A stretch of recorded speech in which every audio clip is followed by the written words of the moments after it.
दिल्ली की एक सर्द रात, 11:15 सड़कों पर सन्नाटा था। हवा में हल्की सी धुंध और निहारिका नाम की 24 साल की लड़की अपने ऑफिस से घर लौट रही थी। उफ, फिर लेट हो गई। उबर भी नहीं मिल रही।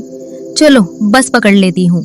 निहारिका जैसे तैसे जल्दी से बस स्टॉप पर पहुंचती है और वहां वो देखती है कि दो लोग और बस का इंतजार कर रहे हैं। एक बुजुर्ग अंकल और एक सफेद की तरह चमकता हुआ लड़का, जो दिखने में काफी अजीब लग रहा था, जैसे रात में चमकता सितारा। निहारिका को भी उस सफेद लड़के को देखकर थोड़ा अजीब लगा, जैसे उस लड़के के अंदर से कोई सफेद रोशनी आ रही हो। लेकिन वो बस चुप रही और बस का इंतजार करने लगी। आखिरकार एक बस आती है जिसका नंबर था 3777, जो कि उस रात की आखिरी बस थी। ड्राइवर खिड़की से बोला, जल्दी बैठिए, ये आखिरी बस है। इसके बाद अब कोई भी बस नहीं आने वाली। निहारिका ने राहत की सांस ली और चढ़ गई। बुजुर्ग अंकल भी चढ़े और वो तीसरा आदमी बिना आंख उठाए धीरे से अंदर आया और सबसे पीछे की सीट पर बैठ गया। निहारिका भी अपना बैग ऊपर रखने के बाद सबसे आगे वाली सीट पर बैठ गई और बुजुर्ग अंकल भी वहीं आगे वाली सीट पर ही बैठ गए। पता नहीं वो तीसरा आदमी इतना पीछे जाके क्यों बैठा। बड़ा अजीब लग रहा था वो निहारिका और बुजुर्ग अंकल को। बस में ड्राइवर को मिलाकर सिर्फ 4 लोग थे और बाहर घना जंगल और घोर अंधेरा था। बेटा, रात को ऐसे अकेले मत निकला करो, जमाना खराब चल रहा है आजकल।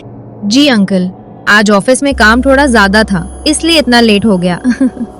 इसी बीच ड्राइवर रियर मिरर से पीछे बैठे हुए आदमी को देख रहा होता है और फिर अपने में ही कहता है, ये अजीब सफेद आदमी रोज इसी समय बस में चढ़ता है, पर शुक्र है कि आज 2 लोग और आए हैं साथ में। ड्राइवर की ये बात निहारिका सुन लेती है। क्या कहा तुमने? क्या मतलब? ये सच में रोज इसी समय आता है? कोई प्रॉब्लम है क्या? ड्राइवर कुछ बोलने ही वाला था कि बस एक झटका खाकर रुक गई। क्या हुआ भैया, बस क्यों रुक गई? ड्राइवर ने बस से उतरकर बस के टायरों की जांच की। बस के ऐसे अचानक रुकने से अंकल भी थोड़ा घबराने लगे थे।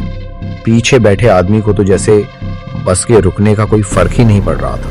वो सिर्फ एक ही दिशा में देखे जा रहा था, वो भी बिना पलके झपकाए। ऐसा लग रहा था मानो उसे जहां जाना है वो वहां कैसे भी पहुंच ही जाएगा। निहारिका उस अजीब से आदमी को देखकर घबराने लगती है, क्योंकि इतनी रात को बस भी अचानक रुक गई थी और ऊपर से ये अजीब आदमी। बस को क्या हुआ ड्राइवर साहब?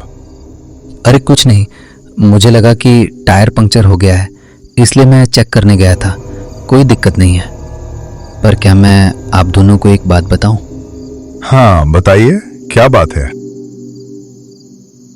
मैं उस आदमी की तरफ इशारा करके बात नहीं कर सकता हूं, लेकिन आप दोनों समझ जाइएगा। वो जो आदमी पीछे बैठा हुआ है ना, वो जो आदमी है ना, वो पिछले 3 हफ्तों से हर रात मेरी आखिरी बस में बैठता है, उसी जगह, उसी सीट पर। कभी बोलता नहीं, कभी हिलता भी नहीं, और सबसे अजीब, वो बस के किसी स्टॉप पर उतरता भी नहीं। ये आप क्या बोल रहे हो भैया? तो फिर ये उतरता कहाँ है? जवाब सुनकर घबराइएगा मत। ये आदमी कब्रिस्तान वाले मोड़ पर उतरता है, बस रुकती भी नहीं, फिर भी वो गायब हो जाता है। तो मजाक कर रहे हो ना? काश ये मजाक होता, लेकिन ये एकदम सच है। हम लोग आज भी उसी रास्ते में हैं, जहां से थोड़ा आगे कब्रिस्तान वाला मोड़ आता है। आज पहली बार 2 और यात्री, यानी आप दोनों भी हैं इस बस में। नहीं तो मैं अकेला ही होता हूं, और बस ये आदमी होता है।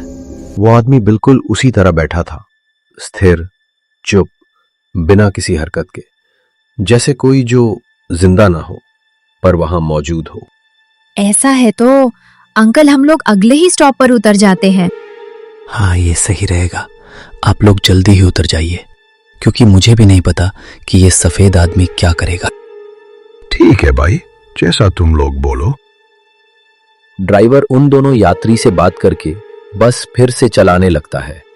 बस अंधेरे में आगे बढ़ने लगी और कुछ ही मिनट बाद वो मोड़ आया जहां कब्रिस्तान था और अचानक बस के अंदर धुंध और ठंड बढ़ने लगी। ड्राइवर, किसी भी हालत में यहां बस मत रोकना। हाँ ठीक है, वैसे भी मैं यहाँ कभी बस नहीं रोकता। लेकिन उस सफेद आदमी को अंकल की कब्रिस्तान में बस न रोकने की बात पसंद नहीं आई और इससे पहले कभी और यात्री इस समय उस बस में यात्रा नहीं किए थे। वो सफेद आदमी इस समय अकेला ही यात्रा करता था, पर आज इन दो यात्री का उस बस में होना भी उसको पसंद नहीं आया और वो गुस्से में कुछ कुछ बड़बड़ाने लगा और इसलिए वो अचानक बस की सारी सीटें बर्बाद करने लगा और फिर बस भी अपने आप चलते चलते कब्रिस्तान में रुक जाती है। बस रुकते ही वो आदमी बस से नीचे उतरने के लिए आगे आने लगता है और अचानक निहारिका की तरफ देखकर कुछ बड़बड़ाने लगता है और अंकल निहारिका को कहते हैं, बेटा मत देखो उसकी तरफ या उसकी आंखों में। उस आदमी की आंखों को देखकर निहारिका के होश उड़ जाते हैं। उस आदमी की आंखें कोई इंसानी आंखें नहीं थी, खाली काली, जैसे आंखों में कोई गड्ढा हो। यह हर रात यहीं उतरता है और आज भी यहीं उतरेगा, लेकिन आज इसने तो मेरी बस की सीटों को भी बर्बाद कर दिया। वो बस से नीचे उतर रहा था। जैसे ही वो उतरा वो हवा में गायब हो गया, जैसे कभी अस्तित्व में था ही नहीं।